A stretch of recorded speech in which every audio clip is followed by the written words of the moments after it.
All right, so welcome to Events Heist, the podcast about post-COVID events and the poor event managers that have to deal with it. So today we'll be playing with Anne and Ronald. Anne, could you kick off by introducing yourself with your name, title, and company?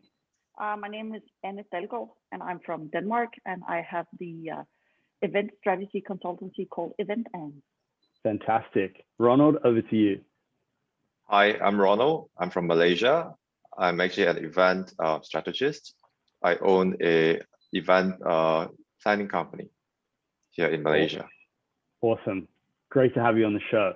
So as you can see on the game board, you'll both be starting at the helicopter, and the aim of this game is to get to the mint. It's a snakes and ladders board, pretty straightforward, but this one's appropriate for events. It's 2 steps forward and 10 steps back. If you land on an open manhole, you'll then go down the board, and ladders let you jump ahead. So pretty straightforward. All right, let's begin. Let's start with you, Anne. You're going to roll the dice. David's going to roll it for you. All right, so you rolled a 1. All right, up the ladder. Fantastic. Okay. All right, so your first question, how many events have you run in your professional career? I have no idea. It's been 20-something years, maybe 20 events per year. So that's what, 400? I don't know. 400? A lot. A lot of events. It's a lot of events. And of that, how many have been virtual, roughly? Just maybe 10%, because it's just really started last year. Great. Okay, Ronald, you've rolled a 5.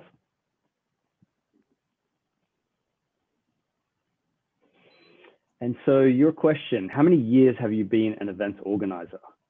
Tough question. I can't remember, but definitely over 15 years now. All right, so over to Anne, you've rolled a 1. Okay, so tell me about the first event you ever organized.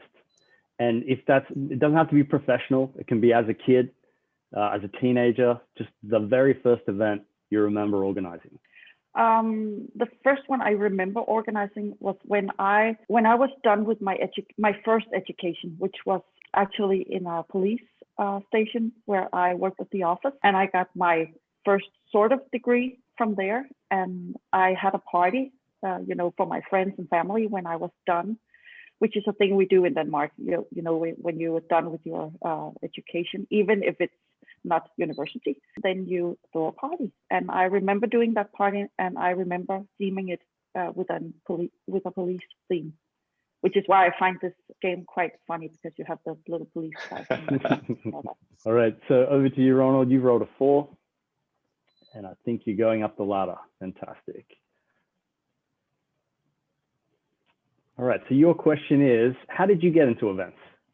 Initially, I was a software programmer, and then I got into another job in a cinema. So my role was actually to create revenue stream for the cinema without depending on the box office sales. So one of the things that I had to do was to create event to promote the movies that's screening in the cinema.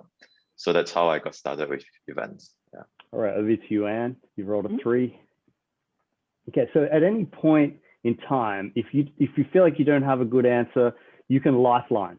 And so what a lifeline does is defer the question to the other player, and then they get to move to your spot and you get another turn. So this is a cooperative game. The goal is to get you both to the mint. It's not a competitive game. It's more a cooperative game.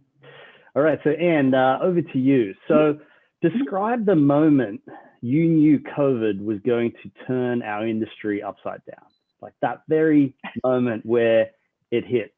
Actually, it was very early on in March, because I was in Las Vegas speaking at a conference, and they promised us several thousand attendees, and there weren't that many, in my opinion. And I just knew that this was going to be bigger than first anticipated. I guess we all thought, give it a couple of weeks and we'll all be good. Standing there in that huge conference center in Las Vegas was just like, this is gonna change everything. And I just got back home to Denmark before we closed our borders. So it was like, not last resort, but it was at last minute definitely. So I knew at that the point, last plane back, the last it flight was out. definitely, yeah, it was the last flight out, and I arrived in Denmark an hour after our borders closed. But Wow. obviously I got in. Wow.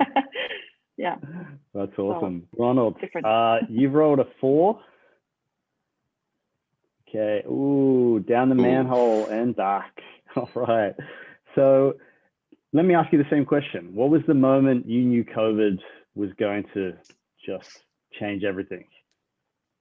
When we first had our lockdown, I was still sort of in denial. I thought that things would be better in like 2 weeks' time. But when the lockdown got extended, that's when I realized like, this is really serious, and no one can give us an answer how long this whole thing will take. Yeah, that was back in March as well. All right, over to you, Anne. You rolled a 3. Okay, so have you ever met any celebrities on the job? Definitely. I have been traveling with the Danish crown prince and crown princess, because I used to do delegate traveling the world to promote Danish business. And I went to Thailand with the Danish crown prince. Let's move Ronald up to where Anne is, because that's how Lifeline works. Yeah. And now I'm going to ask you, Ronald, another question. So what's your emergency kit during events? Do you have an emergency, backpack or kit that you always take to events? Yes, I have like a trolley luggage that has all the cables, all the cables, even a external modem or router that will come with me. All right, and you rolled a 6. Let's move you up.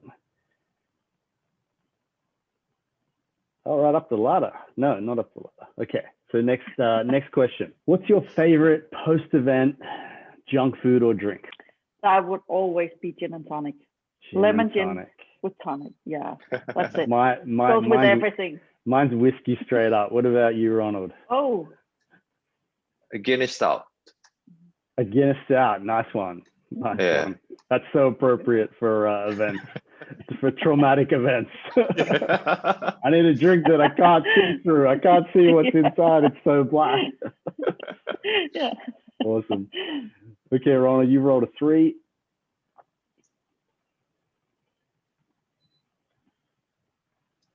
Okay, tell us about your favorite speaker, dead or alive. Mike Walsh. I've not heard of Mike Walsh. Can you tell us a little bit about him? He's a futuretainment speaker. He's a futurist. So he talk about the future entertainment. He's also an author. I think he's based in the States. Okay, over to you, Anne. You've rolled a 6.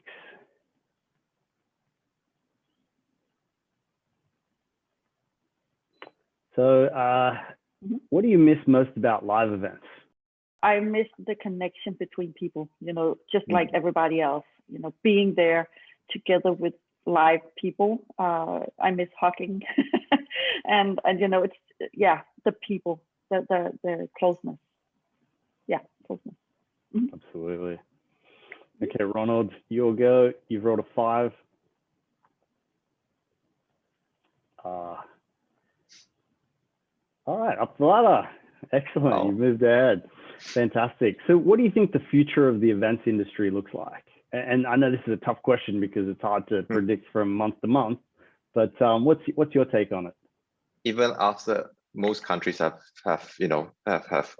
vaccination and all that, people are still reluctant to travel. So any international event will be quite difficult. Hybrid is definitely going to stay. And I believe that hybrid and also multi-cities events will take place more. Okay, Anne, you wrote a 4? All right. Do you have any funny or crazy event stories? Yeah, I do have a few. I used to travel to the US with groups of Danish companies. And at one point we were going from New York to Boston, and we asked the guy in Penn Station in New York to take us to the right platform, the Port Authority guide or whatever he's called.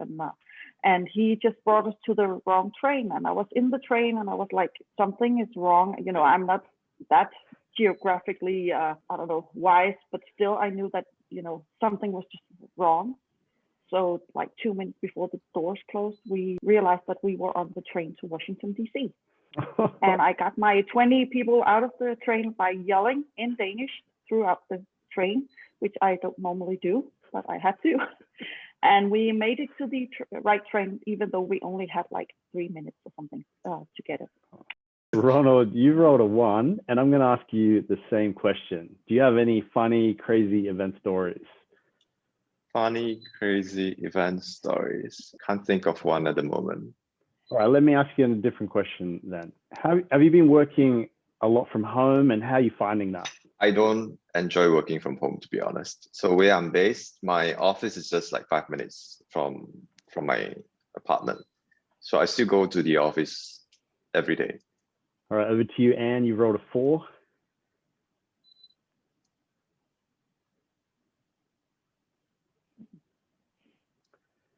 So what's the most stressful event you've ever organized?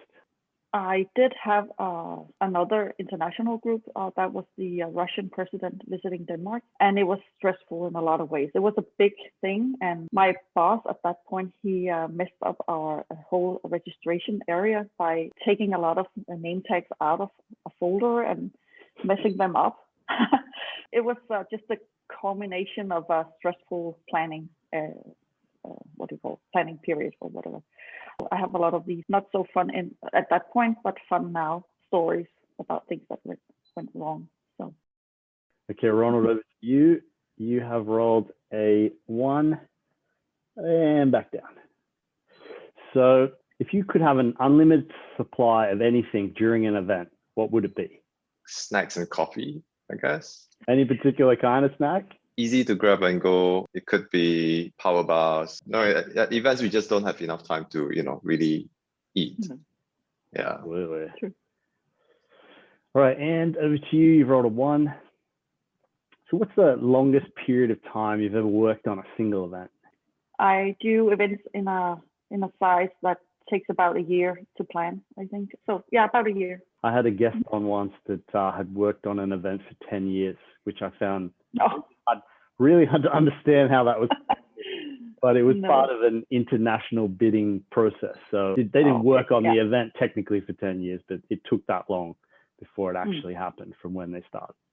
All right, Ronald, you rolled a 2. Did you have a favorite TV show at the moment? Favorite TV show, Shark Tank. It's inspiring to see people with great ideas. Okay, and you rolled a 6.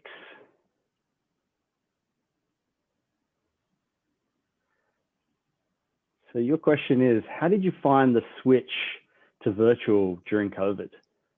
I found it a bit stressful and difficult at first because it's a whole other way of thinking and a whole other way of designing your events. But I guess at some point we thought this was gonna pass soon, and it was just a temporary thing. But now I've gotten used to it, just like anybody else. So it's here to stay, and I'm getting the hang of it and getting to like it. Actually, at first it was difficult. All right, Ronald, you wrote a 4. What's the weirdest food you've ever eaten at an event? Live octopus on the chopstick. It's still, tangle onto the chopstick and you just put it in your mouth. That is definitely winning the award so far for food, for sure. You can get that in South Korea. Okay, I've never seen that. I've only seen that on TV, but never eaten it myself. All right, Anne, over to you. You have rolled a 3. What's your favorite venue? Pre-COVID, post-COVID, have been there, haven't been there, doesn't matter. You're throwing your fantasy event, no limitations. Where would you do it? I would do it somewhere in Canada. Yeah, I used to live in Canada. I don't have a specific venue per se. We have a nice castle in Denmark that I really enjoy. They have a combination of the old castle feel and a new venue, like a new hall. But otherwise, I don't have a favorite. Not really. Right, over to you, Ronald. You rolled a 6. So the way it works now is you've got to get an exact roll to get to the end. So you've bounced back off the end. So your question is, what industries have you done events for, and what's your favorite? Medical. Medical? Yeah. And I do a lot of medical for pediatricians. Yeah. Why is that your favorite? Why is medical your favorite to run events for? A lot of things to learn. And so we actually there's this organization here in Malaysia where we have right now about 35 doctors on board, and we get questions from parents from the website. So the doctors will actually respond for free. We've been doing this since 2014 with the doctors, and you'd be surprised that there's actually a lot of parents here that they do not have the support from their own parents because they don't live together with their parents in their hometown. So when they move to the bigger city, they're on their own, and the stress or the problem that they go through trying to raise a child, and sometimes the way that they reacted towards their kid may have injured the kid, but they won't dare to go to see a doctor because they are worried they get arrested for domestic abuse, stuff like that. So we get a lot of feedback, emails, or even letters from this sort of urban parents, what we call them. And that's why I find that if I can do more medical events, events can actually help people as well. Okay, and you rolled a 5.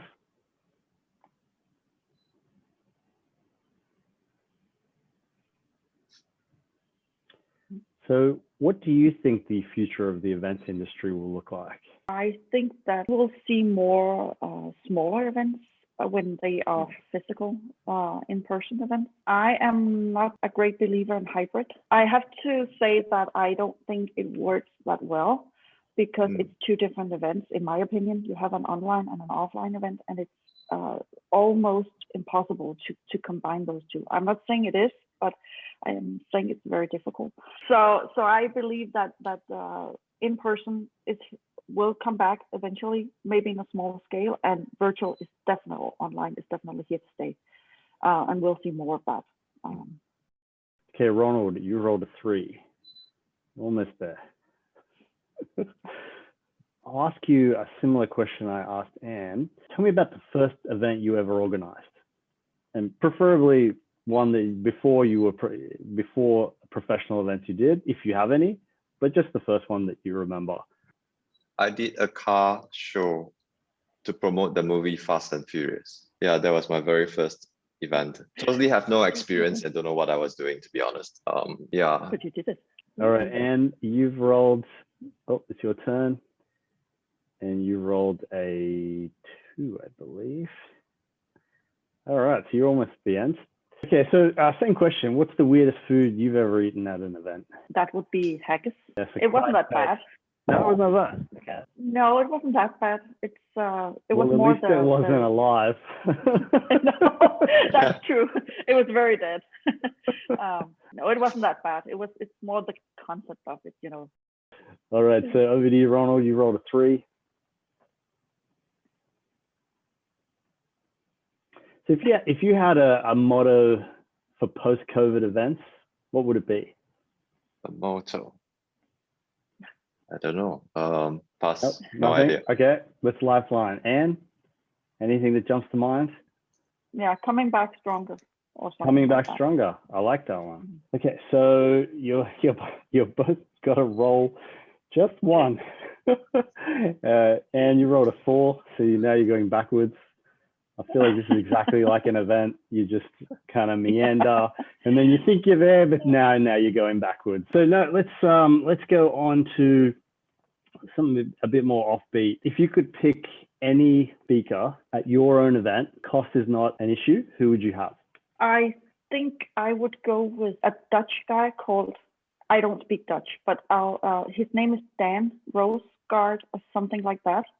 And I heard him at the European MPI conference a couple of years ago. And he's actually a designer, and he has weird and crazy ideas about how to clean air. And he does a lot of crazy stuff.